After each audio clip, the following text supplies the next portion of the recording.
In the news, President Tinubu gives fresh order to security operatives over Kaduna student abduction. Governor Ododo visits TETFUND Executive Secretary, seeks increased intervention for tertiary institutions in Kogi. United States House passes bill that may ban TikTok in America. And in sports, Super Falcons drop 2 places in latest FIFA ranking. This is the MLC TV Global News, reaching you live from the city of Lokoja, the confluent state of Nigeria.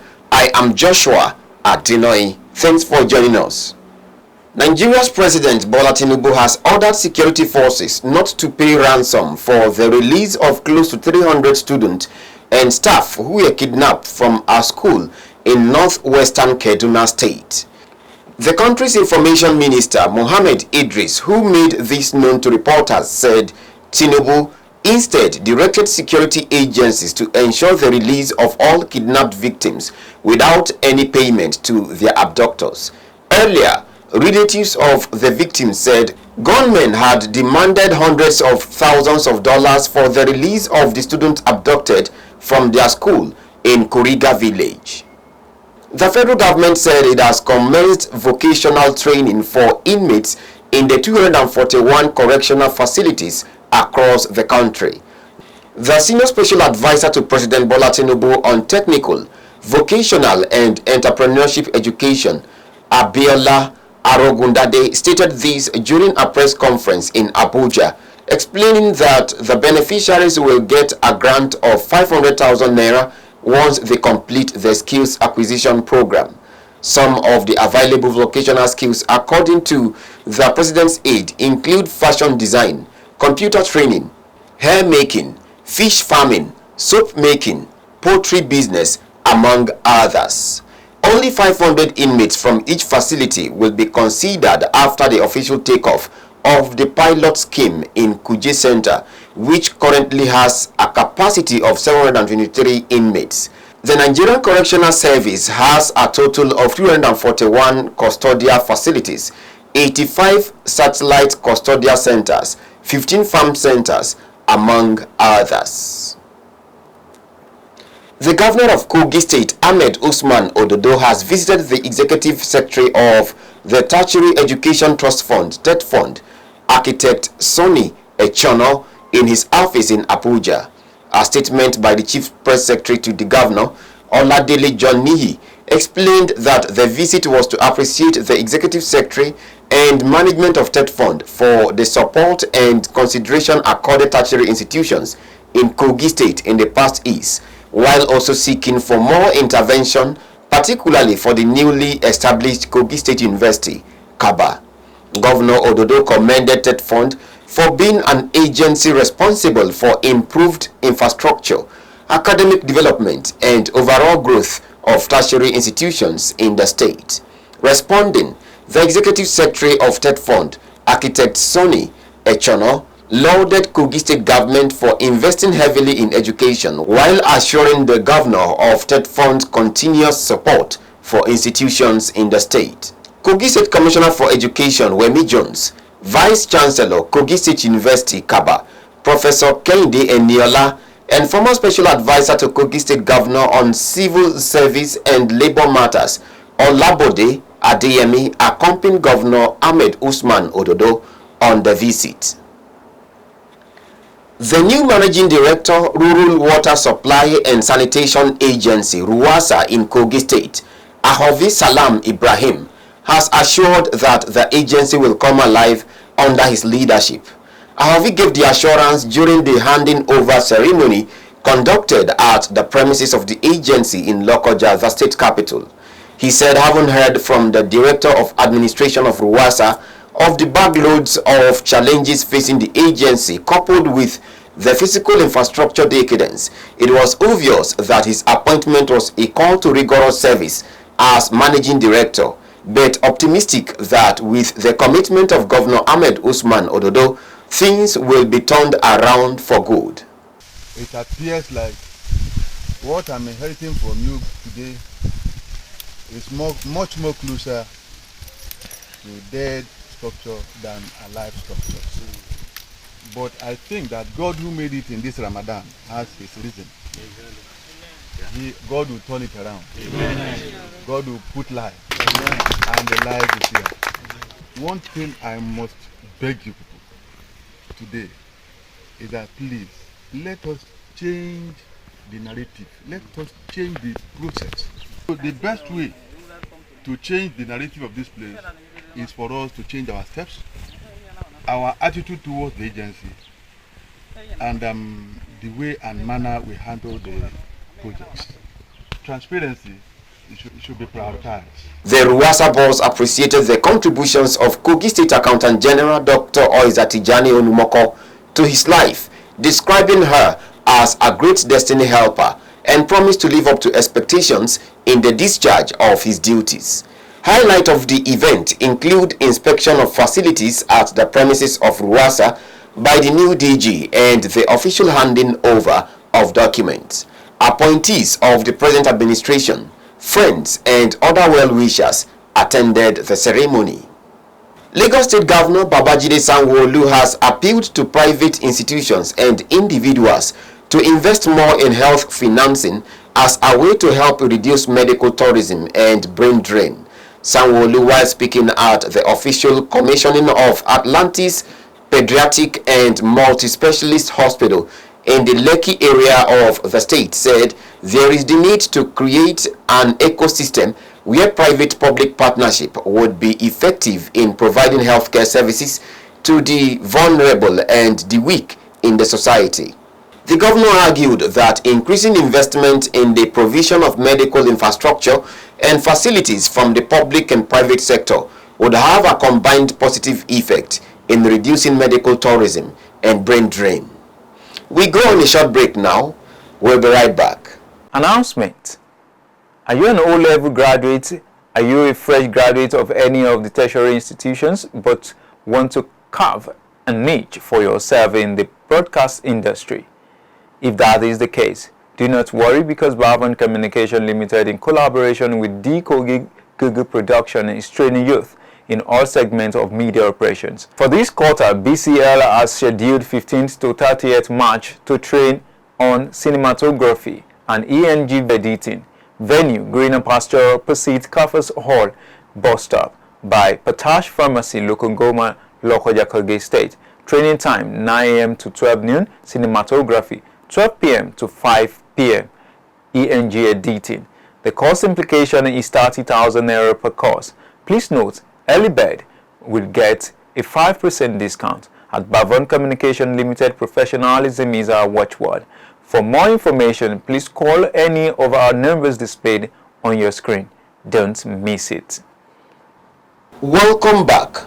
On politics, the People's Democratic Party (PDP) has demanded the resignation of the Senate President, Senator Godswill Akpabio, to allow an independent investigation into the alleged padding of the 2024 budget to the tune of 3.7 trillion naira. The budget padding allegation was raised by the senator representing Bauchi Central, Abdul Ningi. However, at the plenary, the Senate took Ningi on to defend the allegation, at the end of which he was slammed with a 3-month suspension for damaging the image of the Red Chamber over what the senators decided was an unfounded allegation. Reacting, the PDP, in a statement by its National Publicity Secretary, Debo Ologunagba, expressed its support for the suspended senator. The party strongly criticized the Senate leadership for suspending Ningi without conducting a thorough investigation into the matter of budget padding that he brought up. The party demands that the Senate President Godswill Akpabio immediately step aside and allow for an independent investigation into the allegation that a staggering 3.7 trillion naira was discreetly inserted into the 2024 budget for alleged non-existent projects. The party also demands that Akpabio immediately report to the Economic and Financial Crime Commission (EFCC) over the pending case of alleged looting of 108 billion naira belonging to the people of Akwa Ibom State under his watch as the governor of the state.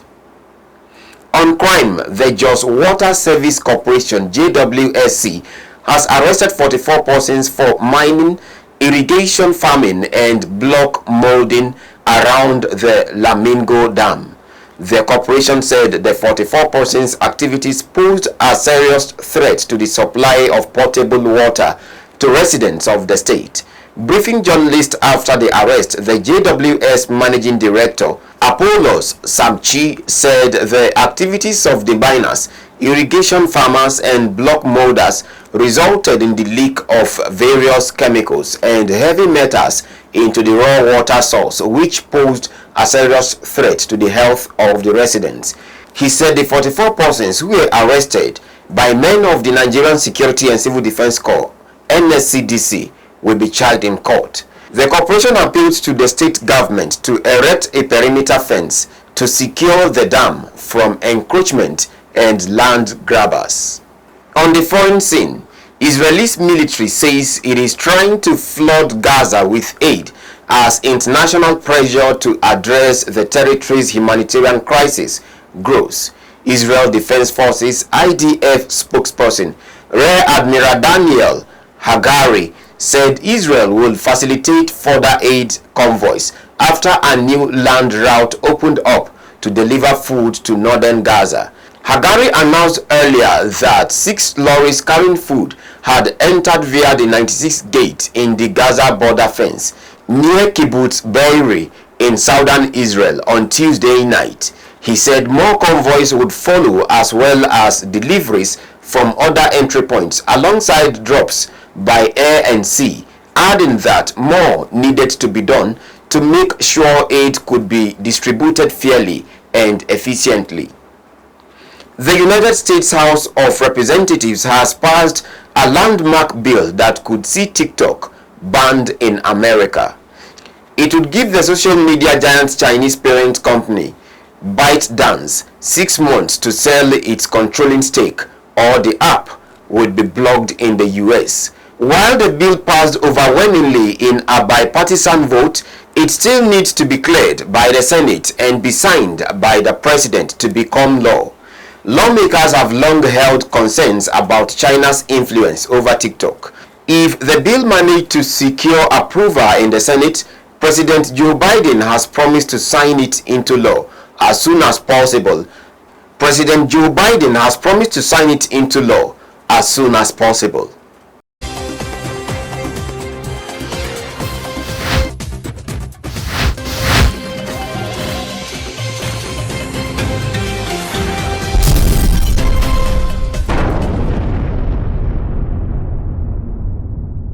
In sports, 9-time African champions Super Falcons of Nigeria have dropped 2 places in the latest FIFA Women's World Ranking. FIFA released the first women's ranking for 2024 on its official website on Friday, as the Super Falcons dropped from 32nd to 34th position. Despite the slide in world ranking, the West African maintained leadership position in Africa. Reigning African champions Bayana of South Africa occupy second positions on the continent, among others. Borussia Dortmund reached the Champions League quarter-finals for the first time in 3 years after goals from Jadon Sancho and substitute Marco Reus against PSV Eindhoven. Sancho's low driving shot from the edge of the area gave Dortmund the lead in the 3rd minute, and Reus pounced on a PSV mistake deep in stoppage time to finish 1-on-1 against away goalkeeper Walter Benitez and settled the tie. The 2 goals was enough to see Edin Terzić's side qualify on 3-1 aggregate. Atletico Madrid, on the other hand, dramatically beat Inter Milan on penalties to reach the Champions League quarter-finals and eliminate last season's runners-up.